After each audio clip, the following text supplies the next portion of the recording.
வணக்கம். வாங்க உதகமண்டலம் பத்தியும் ஆழமா பேசுவோம். வெறும் தேர்தல் எண்கள பத்தியோ இல்ல அரசியல பத்தியோ மட்டும் இல்ல. டேட்டாவை பயன்படுத்தி மக்களோட அன்றாட வாழ்க்கை, அவங்களோட உண்மையான தேவைகள் இதையெல்லாம் எப்படி புரிஞ்சுக்கிறது? இந்த ஆய்வுல நாம புள்ளி விவரங்களுக்கு பின்னால இருக்கிற மனுஷங்களோட கதைகளை பார்த்து ஒரு நல்ல ஆட்சிக்கான தெளிவான வழியை தேட போறோம். நீலகிரி மலையில இருக்கிற இந்த தொகுதிக்கு பாத்தீங்கன்னா 2 முகம் இருக்கு. ஒரு பக்கம் சுற்றுலா பயணிகளை கவர்ற அந்த பச்சை பசேல்னு இருக்கிற அழகு, ஆனா இன்னொரு பக்கம் இங்க வாழ்ற மக்களோட அன்றாட போராட்டங்கள் நிறைஞ்ச நிஜ உலகம். இந்த ரெண்டுக்கும் நடுவுல இருக்கிற பெரிய இடைவெளியத்தான் நாம இன்னைக்கு பார்க்க போறோம். சரி, நேரா விஷயத்துக்கு வருவோம். உதகமண்டல மக்களோட வாழ்க்கை முறைக்கும் அவங்க தேர்தல்ல எடுக்கிற முடிவுகளுக்கும் என்ன சம்பந்தம்? டேட்டா இத பத்தி என்னதான் சொல்லுது? இதுதான் நம்மளோட முக்கியமான கேள்வி. வாங்க எண்களுக்குள்ள இறங்கி மக்களோட உண்மையான குரல் என்னன்னு கேட்போம். நம்மளோட இந்த ஆய்வு ஒரு 5 முக்கியமான கட்டங்களை கடந்து போகும். முதல்ல தொகுதியோட நாடி துடிப்ப புரிஞ்சுக்க போறோம். அப்புறம் எண்கள் சொல்ற கதையை கேட்போம். மூணாவதா இந்த தொகுதி ஏன் பலவீனமா இருக்குன்னு ஆழமா ஆராய்வோம். நாலாவதா ஒரு நல்ல ஆட்சிக்கான வரைபடத்தை உருவாக்குவோம். கடைசியா மக்கள் ஆணைய பெற என்ன வழிங்கிறத பாப்போம். முதல்ல உதகமண்டலத்தோட நாடி துடிப்ப உணர்ந்து பார்ப்போம். இங்க இருக்கிற மக்களோட வாழ்வாதாரம் என்ன? அவங்க தினமும் என்னென்ன பற்றாக்குறைகளை சந்திக்கிறாங்க? வாங்க மேலோட்டமா பார்க்காம மக்களோட நிஜ வாழ்க்கைக்குள்ள போய் பாப்போம். உதகமண்டலத்தோட பொருளாதாரம் அது 2 விஷயத்தை தான் நம்பியிருக்கு. ஒன்னு சுற்றுலா, இன்னொன்னு தேயிலை தோட்டங்கள். இதனால என்ன ஆகுதுன்னா, இங்க கிடைக்கிற வேலைகள் பெரும்பாலும் சீசனை பொறுத்துதான் இருக்கும், நிரந்தரமா இருக்காது. இது படகர்கள், கவுண்டர்கள், அப்புறம் கிட்டத்தட்ட 29% இருக்கிற எஸ்சி மக்கள்னு எல்லா சமூகத்தோட குடும்ப வருமானத்திலையும் ஒரு பெரிய நிச்சயமற்ற தன்மையும் உருவாக்குது. மக்கள்கிட்ட போய் கேட்டா 3 பிரச்சனை தான் திரும்ப திரும்ப எதிரொலிக்குது. முதல் இடத்துல இருக்கிறது அவங்க வாழ்க்கையே பாதிக்கிற கடுமையான தண்ணீர் பற்றாக்குறை. 2வது தாங்க முடியாத சாலை நெரிசல். 3வது இளைஞர்களோட எதிர்காலத்தையே கேள்விக்குறியாக்குற உள்ளூர் வேலைவாய்ப்பின்மை. இதெல்லாம் வெறும் புகார்கள் இல்லைங்க, இதுதான் மக்களோட அன்றாட போராட்டம். இந்த ஒரு வரிய கேளுங்க. பல ஏரியாவுக்கு 3-4 நாளைக்கு ஒரு தடவை தான் பைப்ல தண்ணி வருது. இது வெறும் ஒரு புள்ளி விவரம் இல்லைங்க, இது ஒவ்வொரு குடும்பத்தோட தினசரி போராட்டம். இது பெண்களோட நேரத்தையும் உழைப்பையும் வீணாக்குது, குழந்தைகளோட ஆரோக்கியத்தை பாதிக்குது. சொல்லப்போனா ஒரு சமூகத்தோட வளர்ச்சியே இது பின்னுக்கு இழுக்குது. சரி, மக்களோட உணர்வுகளை பார்த்துட்டோம். இப்போ தேர்தல் புள்ளி விவரங்கள் என்ன சொல்லுதுன்னு பாப்போமா? இந்த டேட்டா ஒரு தெளிவான ட்ரெண்ட காட்டுது. அதை நாம சரியா கவனிச்சா மட்டும்தான் எதிர்காலத்துக்கான வழியை வகுக்க முடியும். இங்க பாருங்க, போன 2 சட்டமன்ற தேர்தல் முடிவுகள்.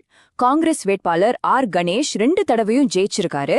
ஆனா அவரோட வாக்கு சதவீதம் 2016ல 48.34% இருந்து 2021ல 46.90% குறைஞ்சிருக்கு. அதே சமயம் அவரோட முக்கிய எதிரணியோட வாக்கு வங்கி நல்லா அதிகரிச்சிருக்கு. இது ஒரு முக்கியமான சிக்னல். 2021ல வெற்றி வித்தியாசம் வெறும் 3.8% தான். அரசியல்ல இது ஒரு பெரிய எச்சரிக்கை மணி. இதுக்கு என்ன அர்த்தம்னா, தொகுதியோட ஆதரவு நிலை மாறிக்கிட்டே இருக்குன்னு அர்த்தம். வாக்காளர்களோட மனசுல ஒரு சின்ன மாற்றம் வந்தா கூட போதும், அடுத்த தேர்தல ரிசல்ட்டே தலைகீழா மாறிடும். இது ஒரு பாதுகாப்பான தொகுதி இல்ல. ஜெயிச்சிருந்தாலும் இப்போ இருக்கிற சட்டமன்ற உறுப்பினரோட வாக்கு வங்கி 1.44% சரிஞ்சிருக்கு. இது ஒரு சின்ன நம்பரா தெரியலாம், ஆனா இது ஒரு ஆபத்தான போக்கு. தண்ணீர் பற்றாக்குறை, வேலையின்மை மாதிரி பிரச்சனைகள் தீராதப்போ மக்களோட அதிருப்தி இப்படிதான் வாக்குகள்ல மெதுவா ஆனா உறுதியா வெளிப்படும். இதுதான் வளர்ந்து வர மக்கள் எதிர்ப்போட முதல் அறிகுறி. ஆனா இதுக்கு நேர்மாறா இங்க பாருங்க, 2வது இடம் பிடிச்ச வேட்பாளரோட வாக்குகள் கிட்டத்தட்ட 39% அபரிமிதமா வளர்ந்திருக்கு. இது வெறும் வாக்கு வளர்ச்சி இல்ல, இது மாற்றத்துக்கான ஒரு சக்தி வாய்ந்த அலை வீசுதுங்கிறதுக்கான தெளிவான அறிகுறி. மக்கள் ஒரு புது மாற்றத்தை ரொம்ப தீவிரமா தேடுறாங்கன்னு இது அப்பட்டமா காட்டுது. இப்போ இந்த எண்களுக்கு பின்னால இருக்கிற அடிப்படை காரணங்களை பாப்போம். ஒரு தொகுதி ஏன் இந்த மாதிரி வலுவிழந்து போயிருக்கு? காரணங்களை நம்ம ஆழமா ஆராய்ஞ்சாதான் உண்மையான தீர்வுகளை கண்டுபிடிக்க முடியும். மக்களோட குறைகளுக்கும் இப்போ இருக்கிறவங்களோட செயல்பாட்டுக்கும் நேரடி சம்பந்தம் இருக்கு பாருங்க. தண்ணீர் பிரச்சனை ஏன் தீரல? ஏன்னா உள்கட்டமைப்புக்கான செயல்திறன் ஸ்கோர் ரொம்ப குறைவா இருக்கு. கொடுத்த வாக்குறுதிகள் ஏன் நிறைவேறல? அதனாலதான் மக்கள் நம்பிக்கை நடுத்தரமா இருக்கு.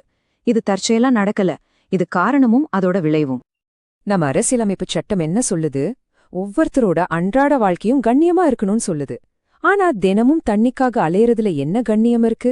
மக்கள் தங்களுக்கு என்ன தேவைன்னு தெரிஞ்சுக்கிட்டு அதுக்காக குரல் கொடுத்தா மட்டும்தான் ஆட்சி பண்றவங்களுக்கு பொறுப்பு வரும். சரி, பிரச்சனைகளை பத்தி பேசுனது போதும். இனி தீர்வுகளை நோக்கி போவோம். டேட்டாவிலிருந்து கிடைச்ச இந்த அறிவை ஒரு உறுதியான செயல்படுத்தக்கூடிய திட்டமா எப்படி மாத்துறது? அறிவை செயலாக மாத்துறதுதான் உண்மையான தலைமை பண்பு. மக்களோட 3 முக்கியமான குறைகளுக்கு இதோ 3 உறுதியான தீர்வுகள். 1. தண்ணீர் பற்றாக்குறைக்கு ஒரு நிரந்தர தீர்வு. 2. போக்குவரத்து நெரிசலை குறைக்க நவீன உள்கட்டமைப்பு. 3. இளைஞர்களுக்கு உள்ளூர்லேயே வேலைவாய்ப்பு. இதெல்லாம் வெறும் தேர்தல் வாக்குறுதிகள் இல்ல, மக்களோட அடிப்படை தேவைகளுக்கான நேரடியான பதில்கள். முதல் ப்ராஜெக்ட் தண்ணீர் பாதுகாப்பு. சிம்பிளா சொல்லணும்னா 100 கோடி ரூபாய் செலவுல நீர்த்தேக்கங்களையும் குழாய்களையும் மேம்படுத்தணும். 18 மாசத்துல கிட்டத்தட்ட 2 லட்சம் மக்களுக்கு 24 மணி நேரமும் தண்ணி கிடைக்கும். இதுதான் ரிசல்ட். இது மக்களோட வாழ்க்கை தரத்தை மட்டும் உயர்த்தாது, பொருளாதாரத்துக்கும் புத்துயிர் கொடுக்கும். 2வது 3வது ப்ராஜெக்ட்ஸ் பொருளாதார வளர்ச்சியை மையமாக கொண்டது. 50 கோடி ரூபாயில சாலைகளையும் போக்குவரத்தையும் நவீனமாக்கணும். இதனால பயணம் பாதுகாப்பாகவும் வேகமாகவும் இருக்கும். அடுத்து 30 கோடி ரூபாய் முதலீட்டுல ஒரு சுற்றுலா மற்றும் திறன் மேம்பாட்டு மையம். இது நேரடியா 500 உள்ளூர் இளைஞர்களுக்கு நல்ல சம்பளத்துல வேலை கொடுக்கும். அவங்க வேலை தேடி வெளியூர் போக வேண்டியதில்ல. இந்த திட்டங்களை எல்லாம் சரியா செய்ய ஒரு பேலன்ஸ்ட் அப்ரோச் தேவை. அத நாம சதுர்முக கோட்பாடுன்னு சொல்லலாம். சிம்பிளா சொன்னா, திட்டங்களை வேகமா செயல்படுத்த சிவனோட வேகம் வேணும். அதே சமயம் அதோட பலன்கள் நிலைச்சு நிக்க விஷ்ணுவோட ஸ்திரத்தன்மை அவசியம். புது வேலைவாய்ப்புகளை உருவாக்க பிரம்மாவோட புதுமையான சிந்தனை தேவை. கடைசியா மக்களோட நலனை பாதுகாக்க துர்கையோட கவசம் மாதிரி ஒரு பாதுகாப்பு மனப்பான்மை வேணும். இந்த 4ம் சேர்ந்தாதான் உண்மையான நல்லாட்சி சாத்தியம். மக்களை அணுகும்போது அவங்களோட பிரைவசிக்கு மதிப்பு கொடுக்கறது ரொம்ப ரொம்ப முக்கியம். அவங்க ஒப்புதல் இல்லாம எதையும் செய்யக்கூடாது. இதுதான் நம்ம நாட்டோட புது டிஜிட்டல் டேட்டா பாதுகாப்பு சட்டத்தோட அடிப்படை கொள்கை.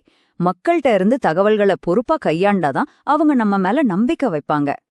ஓகே, இப்போ இந்த மொத்த ஸ்ட்ராட்டஜியையும் ஒரு தலைவர் அடுத்த 30 நாள்ல என்ன செய்யணுங்கிற ஒரு ஆக்ஷன் பிளானா பார்க்கலாம். ஜெயிக்கிறதுக்கான பாதை செயல்ல இருந்து தான் தொடங்குது. அடுத்த 30 நாளைக்கு இதுதான் உங்க வேலை. 1. வேட்பாளரை முடிவு செஞ்சு கூட்டணிகளோட ஆதரவை உறப்பாக்குங்க. 2. ஊட்டிக்கு தண்ணீரும் வேலையுங்கிற தெளிவான செய்தியோட பிரச்சாரத்தை தொடங்குங்க. 3. கள நிலவரம் எப்படி இருக்குன்னு தெரிஞ்சுக்க ஒரு புது சர்வே எடுங்க. 4. உள்ளூர்ல செல்வாக்கு இருக்கிறவங்களையும் இளைஞர்களையும் ஒன்னு சேருங்க. 5. மக்களோட குறைகளை கேட்கறதுக்கு ஒவ்வொரு பகுதியிலையும் உதவி மையங்களை அமைங்க. நேரம் ரொம்ப கம்மி, உடனே வேலைய ஆரம்பிக்கணும். அப்போ ஒரு தலைவர் எப்படி இந்த மாதிரி ஆழமான புரிதல மக்களுக்கான உண்மையான ஆட்சிக்கான ஒரு ஆணையா மாத்துறது? நீங்க மக்கள் மைய தலைவரா மாறி உங்க தொகுதியை மேம்படுத்த விரும்பினால் blueprintstrategies.ai mgr@blueprintstrategies.ai என்ற மின்னஞ்சல் முகவரியில் தொடர்பு கொள்ளவும் அல்லது 08042041602 என்ற எண்ணில் அழைக்கவும். அரசியலுக்கு அப்பாற்பட்ட நோக்கம்.